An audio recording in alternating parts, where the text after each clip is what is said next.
I think it's worth investing in when the feeling is mutual, when both parties are really excited, when there's like these little. 안녕하세요. 저는 23년도 1학기 GA 멘토로 활동하고 있는 경희대학교 국어국문학과 20학번 최현서라고 합니다. 저는 이번에 유네스 보스턴으로 이제 미국 파견을 다녀왔는데요.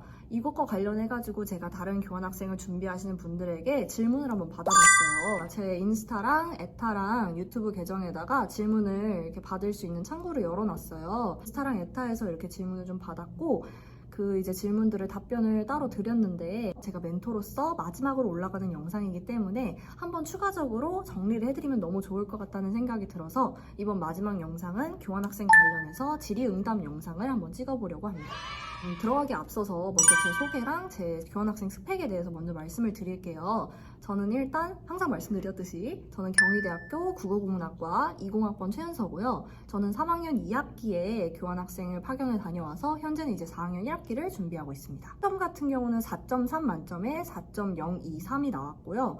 그리고 토플을 제가 봤어요. 기관 토플 말고 일반 토플을 봤는데 그 토플 점수는 96점이 나왔습니다. 공부를 어떻게 했냐면 2달 동안 저는 인강을 듣고 1달 동안 독학을 했습니다.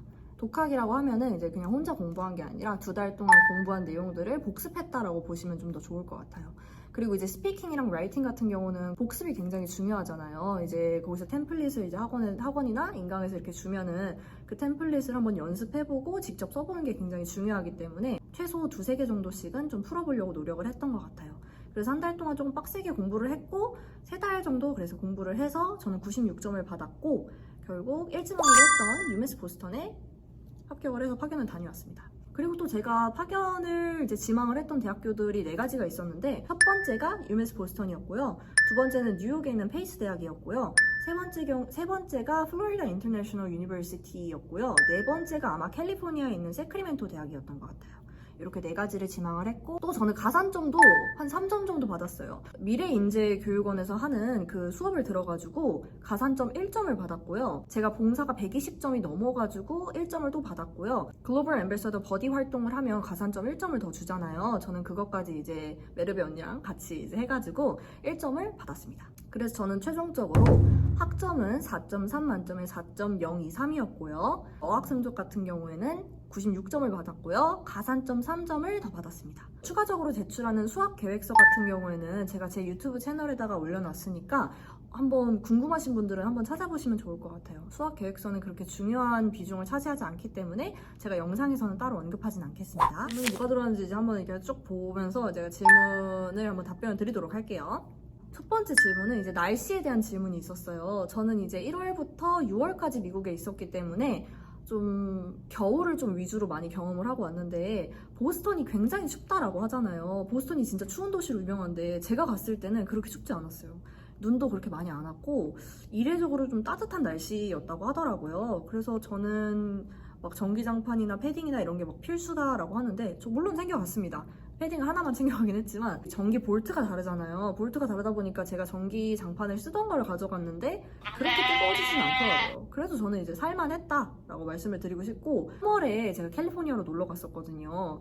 저는 이제 미디어에서 보던 그 캘리포니아의 환상을 가지고 아, 다 나시만 입고 다니겠지 생각을 하고 이제 나시만 챙겨갔는데 엄청 춥더라고요. 만약에 서부로 이제 파견을 가시는 분들 같은 경우에는 일교차가 보통 굉장히 심하니까 후드티나 가디건을 저녁 때는 꼭 입고 다니시더라고요, 사람들이. 그래서 그런 것들을 좀 참고하셔서 짐 챙기실 때 가디건이나 뭐 후드티 정도 하나씩은 챙겨가시는 게 좋을 것 같습니다. 한 가지 팁으로 모자가 굉장히 좀 유용한 것 같아요. 미국에선 이제 비가 와도 우산을 잘 안 쓰거든요.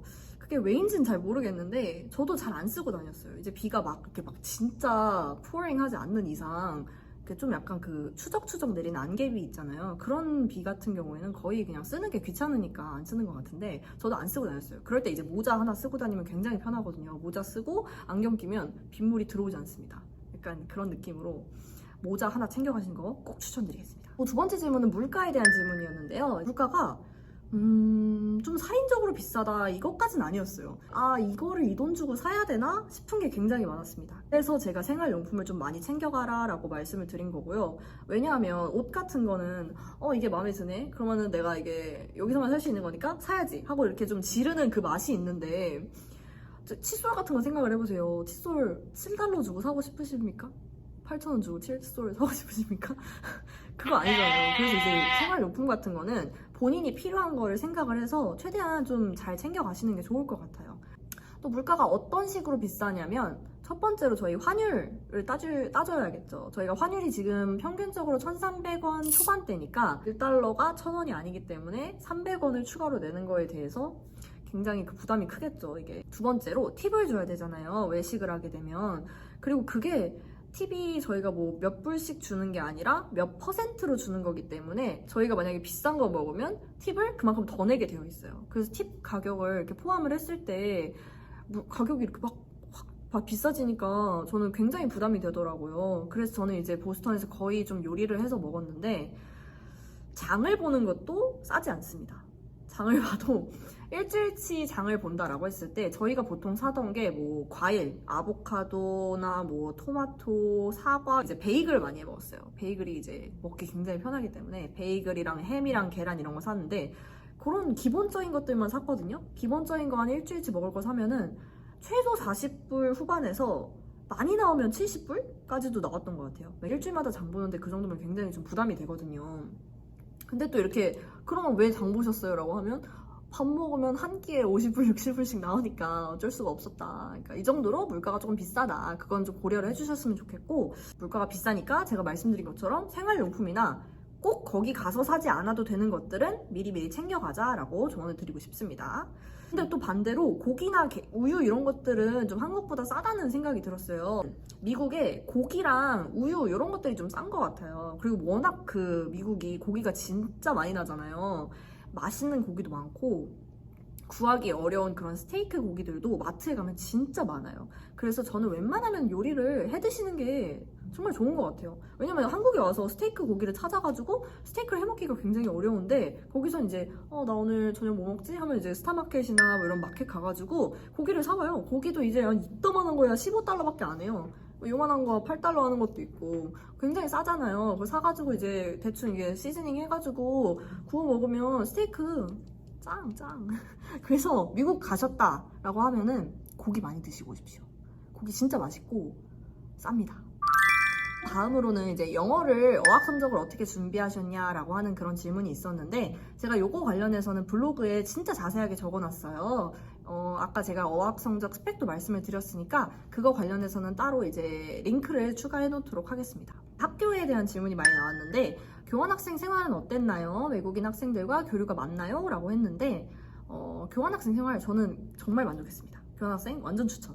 저는 이제 그거 있잖아요. 문화 적응 그래프요. 막 적응기 막 처음에 가면 막 엄청 좋았다가 막 적응하면서 막 이렇게 떨어졌다가 조금 괜찮아지고 막 그 그래프 있잖아요. 정말 저한테 딱 맞았었던 것 같아요. 제가 처음에 딱 미국에 갔을 때 제가 1월 13일에 미국에 갔는데 개강일이 한 23일 정도였거든요.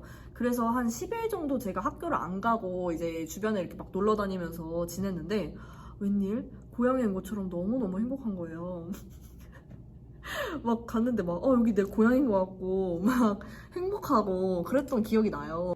딱 개강하고 나서 너무 힘들었어요.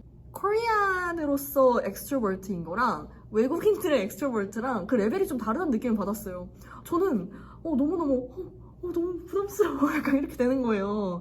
이제 애들이랑 처음 막 친해지고 이러다 보니까 말도 솔직히 제대로 안 통하고 친구 사귀는 것도 너무 힘들고 수업도 너무 힘들고 막 누구랑 이렇게 친하게 지내야 될지도 모르겠고 막 애들은 이때 또 막 친구 사귀고 이러니까 막 혼자 조급해져가지고 그렇게 막 마음 고생을 했던 기억이 있는데 외국인 학생들과의 교류 또 친구 사귀기 이런 것들은 자기가 좀 노력하는 것도 필요할 것 같아요. 첫 번째로는 조급한 마음을 가지지 않는 게 중요한 것 같아요. 제가 조급한 마음으로 쟤랑 친구 먹어야지 쟤랑 친구 먹어가지고 학식 같이 먹고 매일매일 밥 같이 먹어야지 막 이런 목표를 가지고 막 다가가면 걔네들도 어느 정도 그런 걸 느껴요. 제가 조급해가지고 친구가 없어가지고 막 나랑 친구 하고 싶어 하네. 내가 진짜 마음에 들어서가 아니라 나랑 약간 목적이 있는 친구를 하고 싶어 하네. 이런 걸 느끼는 것 같아요. 그래서 좀 조급해하지 않고 여유를 가지고 이렇게 있었을 때 저는 애들이 더 많이 다가오고 친구를 사귀기도 더 쉬웠던 것 같아요. 첫 번째로 조급해하지 않기. 친구가 생겨요? 안 생길 수가 없어. 어떻게 6개월 동안 4개월 동안 있는데 친구가 안 생길 수가 있어요.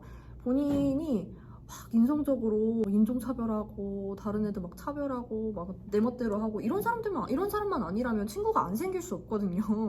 그러니까 너무 조급하게 생각하지 마시고 내가 만약에 조금 뒤처진다라는 생각이 들더라도 조급해하지 않고 여유를 가지고 편안한 마음으로 여유를 가지고 적응해 나가시길 바라겠습니다.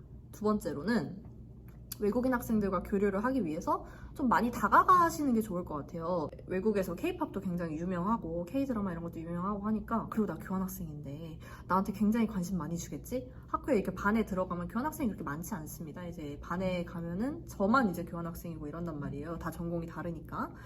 근데 이제 애들이 별로 저한테 관심이 없어요. 저 막 코리아 문화를 너무 좋아해가지고 코리안이네? 쟤랑 친해져야겠다 하는 애들이 있을 수도 있는데 그런 애들이 많지 않습니다. 그래서 너무 기대를 하시고 나 이제 교환학생 갔으니까 외국인들이 나한테 다가와주겠지? 이렇게 기대를 하진 마시고 먼저 이렇게 다가가세요. 먼저 이렇게 다가가서 왜냐면 애들이 저한테 관심이 없을 뿐이지 저를 싫어하는 게 아니기 때문에 제가 가가지고 애들한테 야 what's up? how are you? 막 이렇게 하면은 애들이 다 받아줘요. 모르는 거 있으면은 야 나 이거 모르겠는데 나 교환학생이라서 잘 못 알아들었어. 나 이거 좀 설명 다시 해줄 수 있어? 물어보면은 교수님이든 친구들이든 전부 친절하게 다 얘기를 해줘요. 이렇게 막 번호 따가지고 야 나 너한테 연락 좀 해도 되냐? 이렇게 해도 번호 다 줍니다. 그리고 또 번호를 받는 게 좀 부담스럽다라고 하면은 Are you on IG? 뭐 인스타그램 있어? 이렇게 해가지고 인스타그램을 받을 수도 있고 뭐 저는 안 했지만 이제 스냅챗 같은 걸 많이 사용을 하잖아요. 뭐 스냅챗 같은 걸 이렇게 활용할 수도 있고 애들한테 받아가지고 그런 식으로 이제 연락을 하다 보면은 행아웃 할 수 있는 친구들이 생기게 됩니다. 그러니까 너무 조급하게 생각하지 마시고 먼저 열린 마음으로 다가가서 애들한테 물어보고 또 영어 하는 걸 너무 두려워하지 마세요. 저도 약간 그런 편견이 있었어요. 영어 발음도 굉장히 중요하고 내가 영어 단어를 너무 이상하게 쓰고 그러면 애들이 나 영어 못하는 거 알아가지고 나 무시하면 어떡하지? 이런 생각이 있었는데 별로 안 그럽니다, 애들. 저희가 외국인으로서 그 나라 언어를 해준다는 것만으로도 걔네들은 굉장히 리스펙을 가지고 있기 때문에 영어를 하는 거를 완벽하게 구사하지 못하는 거에 대해서 너무 스트레스를 받지 마시고 자신감을 가지고 당당하게 얘기하세요. 그리고 워낙 이제 다양한 국가잖아요. 다양성이 있는. 액센트들이 다 달라요. 발음이 막 내 발음이 너무 후진가? 이렇게 생각할 필요가 없는 게 액센트가 다 다르고 걔네들 다 자기 멋대로 얘기하기 때문에 제가 막 여기서 Why are you? 막 이렇게 얘기를 해도 애들이 막 저 왜 저래? 이렇게 생각하지 않습니다. 애들 굉장히 착해요. 그러니까 영어 하는 거 두려워하지 마시고 조급해하지 마시고 열린 마음으로 애들한테 다가가서 친구 많이 사귀시길 바라겠습니다. 자, 또 학교 분위기는 어땠나요? 요거는 이제 제가 설명회 하면서도 얘기를 드렸는데 저는 학교 분위기를 정말 평화로웠다고 생각을 했던 것 같아요. 제가 느꼈을 때 한국은 좀 상대적으로 경쟁적이고 강의식 수업이잖아요, 보통. 그러다 보니까 이제 교수님이랑 대화를 하거나 뭐 내 의견을 얘기하면서 토론을 한다라기보다는 정해진 걸 필기하고 또 암기해서 그대로 이제 인출하는 시험을 보는 게 거의 일반적인데 여기 같은 경우는 테스트도 자주 보고 이그잼도 자주 보는데 제가 부담이 조금 더 적었던 것 같아요. 지각이나 이런 결석에 대해서 굉장히 좀 유도리 있는 편이에요. 제가 말씀을 드리는 건 그런 게 자유롭다고 해가지고 악용을 하라는 게 아니라 이해를 받을 수 있다라고 얘기를 드리는 거예요. 만약에 너무 아파. 내가 막 여행 갔다 와가지고 몸살이 나가지고 너무 아픈데 굳이 학교에 갈 필요 없습니다. 교수님한테 상황 설명하면 교수님 다 이해해 주세요. 교수님한테 나 너무 아파서 열나는 것 같아. 이번 수업은 좀 쉬어야 될 것 같아요. 이렇게 얘기하면 교수님 다 이해해 주시고 뭐 출석 관련해가지고 문제가 생기거나 그러면 교수님이랑 컨택하면 교수님이 다 커버해 주시니까 너무 걱정하지 마세요. 또 무엇보다 저희 캠퍼스 자체가 학교 앞에 바다도 있고 길거리에 있는 캠퍼스가 아니라 셔틀버스를 타고 한 10분 정도 들어가야지 나오는 캠퍼스여가지고 굉장히 좀 하나의 마을 같다는 생각이 들었어요. 저는 그게 너무 평화롭고 막 거기 가면 막 마음이 안정되고 맨날 그 막 바다 앞에 가가지고 바다 보고 멍 때리고 있었거든요. 그런 평화로운 분위기가 너무 좋았던 것 같아요, UMS 보스턴이. 꼭 교환 가서 이것만큼은 꼭 해라 라고 하는 그런 질문도 있었는데 저는 요거에 대해서 한 가지를 꼭 말씀드리고 싶어요. 도전적으로 많이 해보시라고 조언을 드리고 싶은 게 교환학생을 가시면 할 수 있는 게 많잖아요. 외식하러 나갈 수도 있고 친구들이랑 막 클럽에 가서 놀 수도 있고 뭐 친구들이랑 파티를 할 수도 있고 아니면 뭐 저처럼 막 바다 보면서 멍 때리고 이렇게 시간을 보낼 수도 있고 굉장히 할 수 있는 게 많잖아요. 근데 그 중에서 본인하고 잘 맞는 게 있을 거예요. 그러니까 사람마다 이게 잘 맞을 수도 있고 잘 안 맞을 수도 있어요. 그러니까 본인이 한번 도전적으로 해보시고 이거는 나랑 잘 맞는 것 같아. 그러면 많이 하면 되고 이건 나랑 좀 안 맞는 것 같아. 그럼 안 하면 되고 아, 이건 누가 해보라 그랬는데 이건 꼭 해야 돼, 이런 건 딱히 없습니다. 그러니까 많이 도전적으로 해보시고 굳이 싶은 것도 해보시고 도전적으로 많이 해보시면서 자기가 좋아하는 걸 한번 찾아보세요. 그리고 그거를 이제 좋아하는 걸 많이 하면서 즐거운 6개월을 보내다가 오셨으면 좋겠습니다. 네, 그 다음으로는 이제 미국에서 필수 앱이죠. 우버랑 리프트에 관한 질문을 받았는데요. 이제 우버가 싸냐, 리프트가 싸냐, 이런 질문을 받았어요. 먼저 이제 우버랑 리프트에 대해서 간단하게 설명을 드리자면, 요거 둘 다 이제 택시 서비스인데 수요랑 공급에 맞춰서 이제 가격이 책정되는 시스템이에요. 그렇기 때문에 이제 시간대별로 가격이 다 다릅니다. 만약에 수요가 높다라고 하면은 더 가격이 비싸지겠죠. 대신 또 수요가 낮다라고 하면은 가격이 더 싸지는 그런 시스템입니다. 우버랑 리프트 중에 누가 더 싸냐라고 하면은 그건 이제 때마다 다릅니다. 리프트가 항상 더 싸거든요, 저는. 근데 가끔 우버가 더 싸기도 합니다. 그래서 이제 어쨌든 위치를 찍고 얼마를 낼지를 정한 다음에 움직이는 택시이기 때문에 앱을 둘 다 그냥 키셔가지고 위치를 한번 둘 다 찍어보세요. 보통은 1, 2달러 정도 차이 나면 많이 나는 건데 가끔씩 좀 심하면 2배 이상 차이가 나기도 하더라고요. 그래서 그런 경우를 좀 방지를 하기 위해서 우버랑 리프트를 둘 다 까셔가지고 위치를 한번 찍어보시고 가격이 어느 정도 어디가 더 싼지 비교를 해보시고 원하시는 걸로 부르시면 됩니다. 제가 한 달 전에 여행을 하면서 LA에 있는 게티 센터라는 곳에 갔어요. 더 게티가 장소가 약간 이렇게 동떨어져 있어서 게티에서 다른 곳으로 가려면은 걸어서는 못 가요.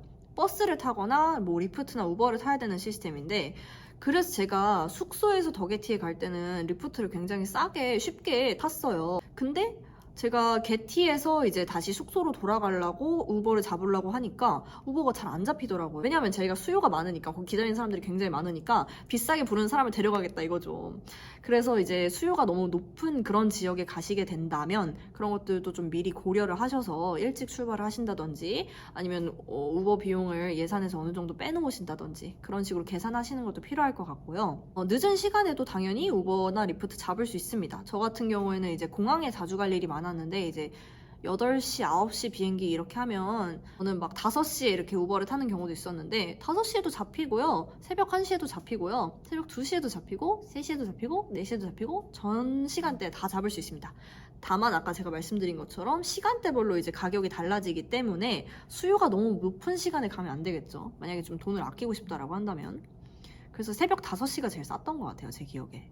추가적인 팁으로 공항에서 이제 우버를 타시게 된다면 그 공항에서 우버를 어디서 타야 되는지 좀 미리 확인을 해놓고 가시는 걸 추천을 드려요. 이제 제가 여행을 할 때 보스턴, 토론토, DC, 마이애미 많이 가봤잖아요. 보통 이제 그냥 나오면 수암을 찾아서 나가면 어라이벌에서 나가는 거잖아요. 그럼 그 어라이벌 게이트에서 우버를 부르면 그 앞으로 우버가 오는데 LA에서는 아무리 기다려도 안 오는 거예요. 그러니까 저기 멀리서 이제 우버 기사 위치가 저 멀리서 뜨는데 안 오는 거예요. 그래서 이제 우버 기사가 저한테 전화를 한 거죠. 여기로 와야지 탈 수 있대요. 이제 LA 공항 같은 경우는 너무 넓고 복잡해가지고 우버랑 리프트를 타는 곳이 이제 따로 스팟이 마련되어 있는 거죠. 그래서 제가 공항에서 한 5분에서 7분 정도 걸어가지고 거기까지 이동을 해서 겨우 우버를 탈 수 있었는데, 이제 미리 어느 공항에 가시는지를 좀 보시고 우버랑 리프트를 어디서 타야 되는지 좀 찾아보시고 가시는 게 좋을 것 같아요. 공항별로 이게 다 다르더라고요. 그리고 우버랑 리프트, 택시는 팁이 필수 아닙니다. 보스턴에 도착했을 때 팁을 18%를 냈는데 택시기사가 저한테 그러더라고요. 팁 안 내고 싶으면 안 내도 돼. 이래서 내가 너가 내 수화물도 들어줬고 고맙다, 비 오는 날 운전해줘서 했는데 저는 당연히 의무인 줄 알았어요. 일을 못 찾아가지고 좀 시간이 지체되는 바람에 제가 이제 많이 늦었는데 그것 때문에 이제 예의상 팁 안 내도 돼 하는 줄 알았는데 팁이 의무가 아니더라고요. 택시랑 우버나 리프트 같은 경우에는 팁이 의무인 곳은 외식할 때 이제 서빙을 받을 때밖에 없습니다. 뭐 카페에서 테이크아웃을 한다, 그럼 팁 안 내셔도 됩니다. 한 푼이 아쉬운 교환학생이다 보니까 우버나 리프트에 꼭 팁을 줄 필요는 없다는 점. 하지만 뭐 만약에 내가 주고 싶다라고 해가지고 준다고 해가지고 쟤 왜 주지? 이렇게까지 하지 않습니다. 그러니까 고마워하겠죠, 팁을 줬으니까. 어쨌든 팁이 의무인 곳은 외식할 때나 뭐 카페에서 서빙 받을 때, 서비스를 받았을 때만 팁을 주는 거고, 테이크아웃이나 우버, 리프트 같은 경우에는 팁이 의무가 아니라는 점 기억해주세요. 네, 요 정도가 이제 질문 마무리가 될 것 같고요. 또 추가적으로 질문이 있으시면은 여기 또 댓글에다 남겨주시면 제가 또 성심성의껏 답변을 드리도록 하겠습니다. 지금까지 제 영상을 많이 봐주셔서 감사하고 응원해주셔서 감사합니다. 제가 이제 첫 영상은 US 보스턴에 있는 빈 강의실에서 찍었는데 마지막 영상은 경희대학교 빈 강의실에서 찍게 되었네요. 멘토 활동하면서 너무 즐거웠고 알찼고 유익한 시간이었다고 말씀드리고 싶고요. 꼭 도전적으로 많은 것을 하고 후회 없는 6개월을 만들고 오셨으면 좋겠습니다. 저는 이만 여기서 마무리를 하도록 하겠습니다.